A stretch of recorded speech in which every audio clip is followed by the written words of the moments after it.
Hello and welcome to Gooderick Farms. We're back with another episode of the Flint Hills map by JS Mapping. And we're in midwinter now. We did finish selling off the rest of our corn. So if we take a quick look at the global company menu here, you can see we're completely sold out of our dry corn. We've just got some soybeans left to sell off this summer. But we have run into another thing that needs to be taken care of. If we hop in here and look at our animal menu, you can see that we're at 500 pigs in the enclosure. So we are full up on pigs, and we've got quite a few here that are getting older that are at 490 pounds, which is a bit much. And our second batch here is starting to produce pigs themselves. And so we need to just go ahead and start cleaning out some of these older pigs. And if we actually take a look here at the season's economy menu here, we can see, if I can find the pigs, that we are at the high point, or, one of the high points of the year for selling hogs. And so we're going to go ahead and grab this TLX here and haul a load of these older hogs down to the animal dealer and see how much money we make.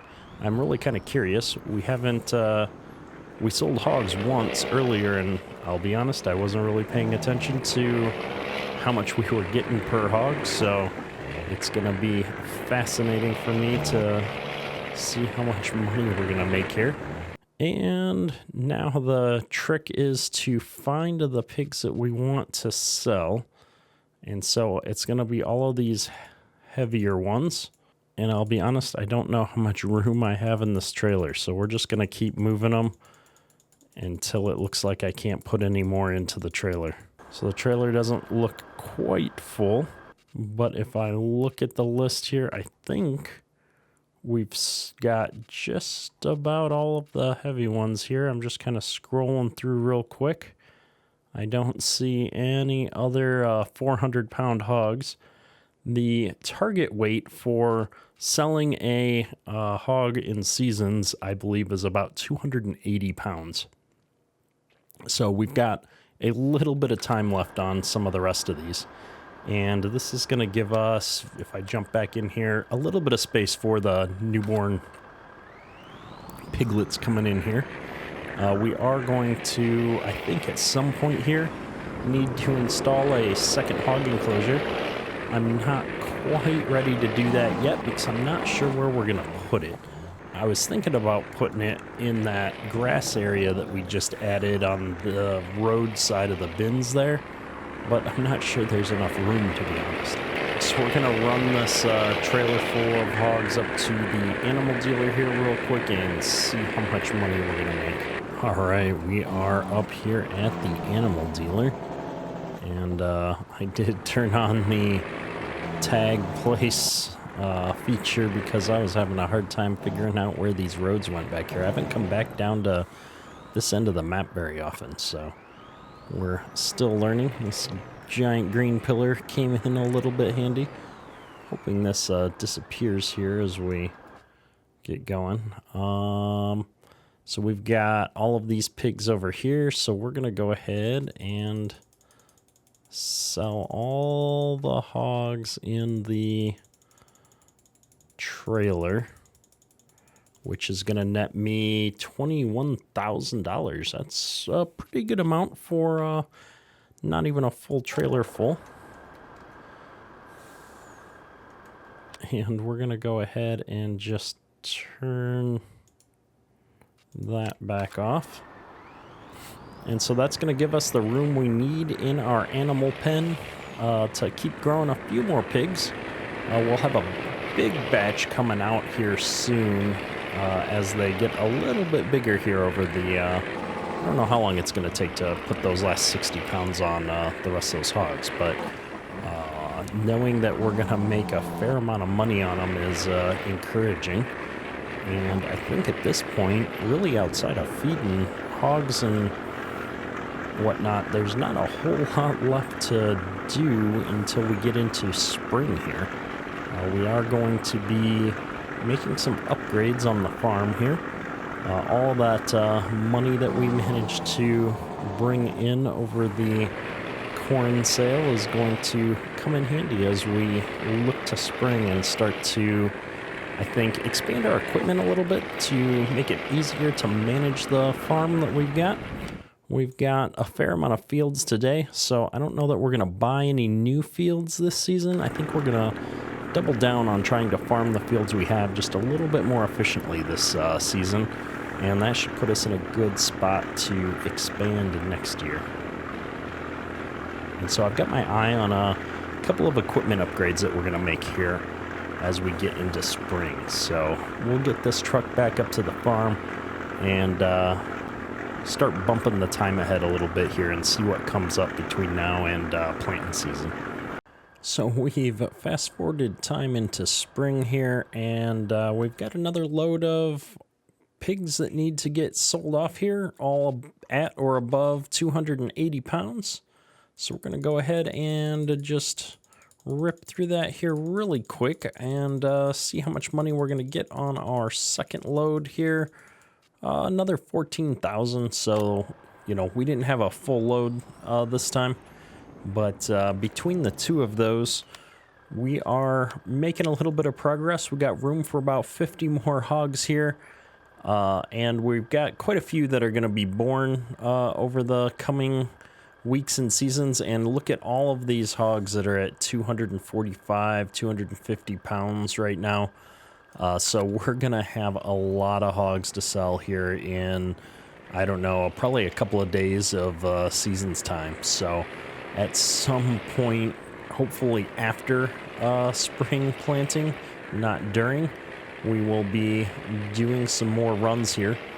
But in the short term, I think that we're in a pretty good spot from a pig maintenance perspective. We've been buying some pig food to feed them with the profits that we made off of the last one, just because it's getting a little much to try and mix it with that tiny little feeder while we've got 500 pigs. So we're gonna, I think, switch over to just buying food moving forward. So with that, we are getting into spring, so we're going to go ahead and once again park this truck back up on the farm, and I think that we'll check back in with getting the planters and stuff hooked up. We've now moved into mid-spring and come to the realization we've got quite a bit of slurry here in the animal pens, and so we are going to spread a little bit more of this slurry on field 16.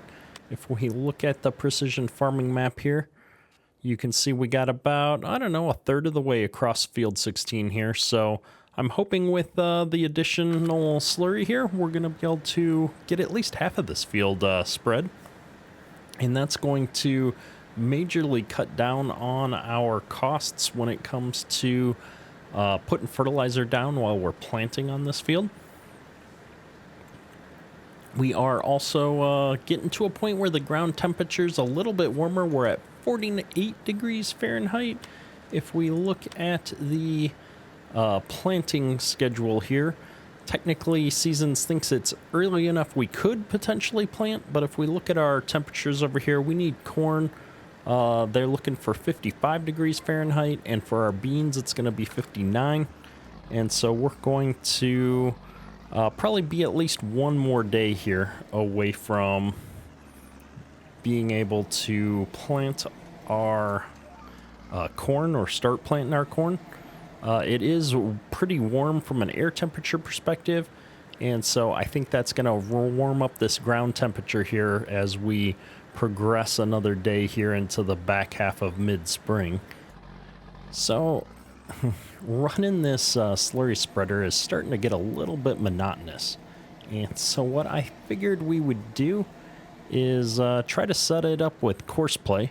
But since it needs to be refilled every single round, I'm going to need to set up a refill course for this. And so we're going to give that a shot here and see how this goes. This is a tutorial video that I was planning on making here soon anyway, and so we'll see what happens here. Now, I'm going to start on the field. I'm going to do just a normal driving course here. I forget what they call this, the transfer course. And we're going to say start course recording.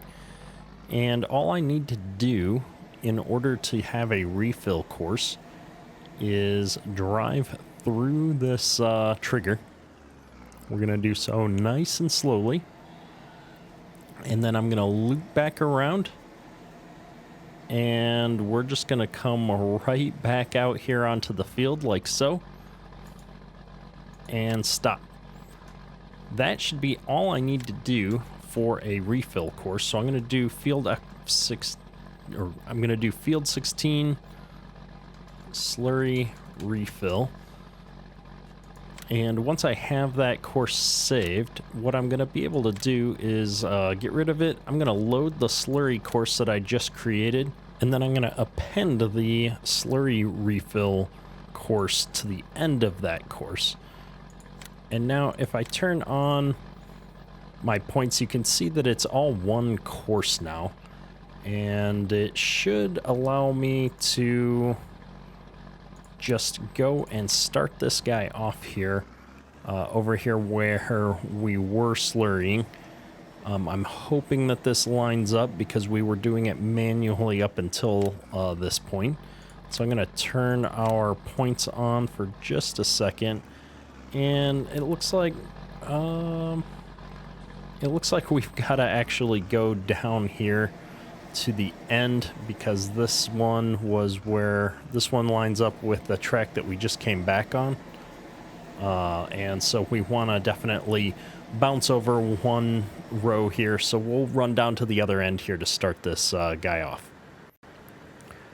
I realized about halfway down the field that we had the wrong width set on the spreader, and so I've generated a new course, and I think we've got the width set right, and so we're heading back up to catch this single pass of fertilizer that I missed, since when I generated the new course, things lined up with how I was doing it manually a little bit better. So we're going to kind of follow this along. I expect I'm going to run out of slurry here somewhere towards the end of this field. And hopefully we'll get to see how this refill course is going to pick up and have this guy go back and refill himself. And then hopefully get back out here on the field. And in the future, this is going to be a nice and easy automated way to get through our slurry during the fall and spring before we're ready to start planting. So we're back down here on the other end of the field. We're almost empty, and so it's about to be moment of truth time to find out if this course is going to work or not. We're on the last few gallons here. I expect he's going to... No fill type selected for the refill course. Add a new fill type. There we go. So that's something that's new, because I think this thing only holds one fill type, so I was kind of expecting it to figure it out, but this will work out all right. So he's going to drive back now, I think, to that start point and fill up the slurry. Now we're only going 11 miles an hour. I think that's our turn speed maybe. Yeah, so we're going to crank that up. Let him drive a little bit faster across this field. And then I expect as we come into the trigger here that we're going to stop and refill our slurry. So let's cross our fingers here. He's reached the refill point. He's refilling his slurry. So this is all quite promising. I think that at this point, we're going to wait and see if he gets back on the appropriate course, but I assume this part's going to work out for us if we made it to the refill point. And we're going to be able to let CoursePlay kind of keep going. We've got a fair amount of slurry here, so he's got at least one more refill after this one that he'll be able to take on. So I'm super excited to not have to do this job manually, because this is kind of a pain refilling the tanks every single round. It's a lot of slurry, so this is going to be huge, and I think this is probably something that a bunch of other people are going to find useful as well. And this looks to be our final moment of truth. We're heading right back out to where we were, so I think that as far as we're concerned, we're going to call this a success. And just to check, I am running a fairly recent version of CoursePlay. I'm on 6.03.00041. You can see down here at the bottom of the CoursePlay window. And so I think that this is the second job that we've done with this new version of CoursePlay that has been a success. So I'm all for continuing to leverage this version. I'll be curious to see how it does once we get to planting here shortly. But for the time being, we've got our slurry spreading going, and we can walk away and let this guy do his thing. So I think this is probably going to be a good spot to wrap up the episode. We've sold off a bunch of hogs. We've got a bunch of slurry spread. And next time we're going to kick off our planting. We've got a couple of new mods coming in for the planting season. And so hopefully those will get delivered and set up here right away next episode, and we'll be able to jump right into planting since we're right on the edge of the temperature being warm enough. So with that, I think that's all for today. Kedrick,